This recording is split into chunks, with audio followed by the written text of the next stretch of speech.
Hello everyone. So I was going to try and do this in one take. I've seen a couple of videos. As you might imagine, I go on YouTube fairly often and look at Instagram quite a bit when I'm traveling. A lot of times it's just to get ideas to where to go and stuff like that, because I really don't plan very far ahead, usually about 2 or 3 days. But I wanted to address something that I've seen on YouTube more than one time, and on Instagram more than one time.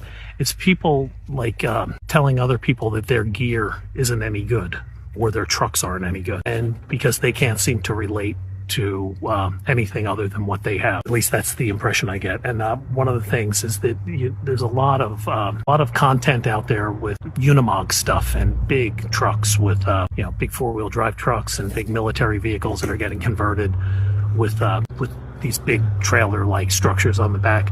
I saw a lot of Unimogs when I was in South America, and they look pretty cool to me. And yeah, it's a different kind of travel than what I'm doing, or a different kind of vehicle. I don't think the travel's much different, but it's definitely a different kind of vehicle than what I'm using.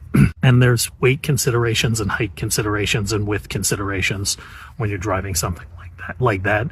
But even in my vehicle, which is probably a smaller, well, it is smaller than a Unimog or Earth Roamer or something like that, my vehicle has the same limitations. I can't get everywhere.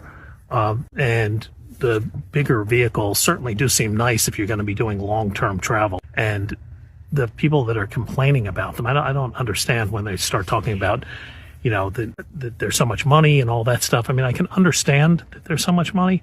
Who cares? If someone wants to go out and buy a Unimog or an Earth Roamer, let them. Mosquitoes out here. But anyway, I just thought I would do a quick video trying to address that, because it's just crazy when people can't relate to something that they basically start tearing it down, or say that people are crazy for doing this or crazy for doing that. I have been told I have been crazy more than once, and I take that kind of as a compliment a lot of times, because it just shows you other people's comfort zones. Anyway, that was it.